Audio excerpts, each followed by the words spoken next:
Hello আমার প্রিয় ছাত্রছাত্রীরা, আজকে আমরা ক্লাস 8 গণিতের অধ্যায় 1 পরিমেয় সংখ্যা এই অনুশীলনী 1.1 এর কোয়েশ্চন নাম্বার 10 সমাধান করব। কোয়েশ্চন নাম্বার 10 এ কি কইছে দেখো, -25/26 কে 5/13 এর প্রতিক্রমের দ্বারা গুণ করো। তো প্রতিক্রম কথার অর্থ কিন্তু আমরা অলরেডি আগে করছি, সমাধান করছি। বাকি কোয়েশ্চন নাম্বার 1 অনুশীলনী 1 এর অর্থাৎ 1.1 এর কোয়েশ্চন নাম্বার 1 থেকে 9 পর্যন্ত আমরা সমাধান করছি। ভিডিও ডেসক্রিপশনে লিংক আছে, তোমরা দেখতে পাইবা।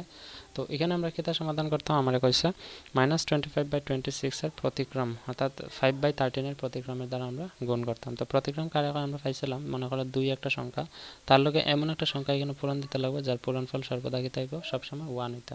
অর্থাৎ 2 এর লগে আমি যদি 1/2 পূরণ করি, আমি 2 ক্যান্সেল করে আনসার 1 পাইব, অর্থাৎ 2 এর প্রতিক্রম কি থাকবে 1/2। ঠিক একই রকম 5/13 এর প্রতিক্রম কি হইব দেখো, 5/13 এর যদি প্রতিক্রম আমরা করতে চাই, এখানে এমন একটা সংখ্যা পূরণ দিতে লাগবে যেটা আমরা 13/5 যদি পূরণ দিই, আমরা আনসার কত পাইব 1, অর্থাৎ গুণফল কিতা হইতে লাগবে 1 হইতে লাগবে।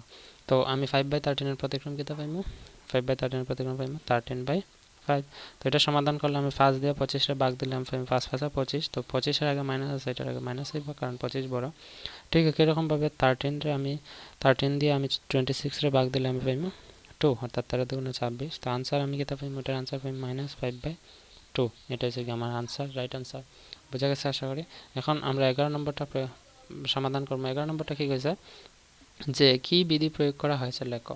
এখানে 1 নম্বর প্রশ্নটা দেখো, প্রশ্নটা আমি লিখছি -3/5 × -2/7 সমান -2/7 × -2/5। তো আমরা ক্লাস 7 অলরেডি পড়ছিলাম, ক্লাস 8 পরিমেয় সংখ্যা পাঠের মধ্যে সবগুলা বিধি দেওয়া আছে। তোমরা দেখো এখানে বিধি কিতা কিতা পাইছিলাম, সহযোগ বিধি, ক্রমবিনিময় বিধি, বিতরণ বিধি, আবদ্ধতা বিধি, যোগাত্মক অভেদ, গুণাত্মক অভেদ, যোগাত্মক বিপরীত এবং গুণাত্মক বিপরীত। প্রত্যেকটা বিধি আমরা ডিটেলসে ক্লাস 7 শিখছি। এবং যারা ভুলে গেছো তোমরা চিন্তার কোনো কারণে, আমরা যখন অঙ্ক কর্ম প্রত্যেকটা বিধি আমি অলরেডি 1 থেকে 9 পর্যন্ত যে অনুশীলনী 1, এই অনুশীলনী 1 থেকে 9 পর্যন্ত প্রশ্ন যে আমরা সমাধান করছি, এই প্রশ্নগুলো ভিডিও ডেসক্রিপশনে লিঙ্ক আছে, তোমরা দেখিলে, যার মধ্যে আমি বিধিগুলো আমি ডিসকাস করছি। ঠিক আছে, তো এখানের মধ্যে আমরা কোন বিধি, এই বিধিগুলোর মধ্যে কোন বিধিটা লাগাইয়া অঙ্কটা বা ব্যবহার করে অঙ্কটা করা হয়েছে এটা আমরা কইতাম।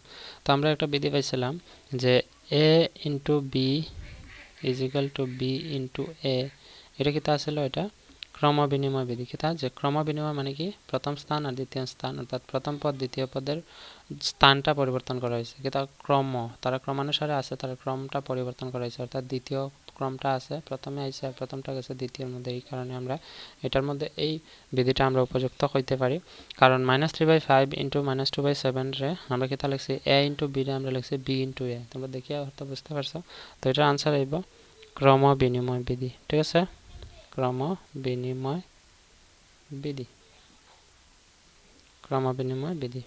এটা হচ্ছে 1 নম্বর রোমান 2 কোয়েশ্চন। দেখো রোমান 2 কইছে, তো রোমান 2 এর মধ্যে কি কইছে, -4/5 + 0 = -4/5 = 0 প্লাস মানে একটা আমরা অভেদ পাইছিলাম। অভেদটা কিতা ছিল যে a + 0 = a আবার সমান 0 + 0 + a।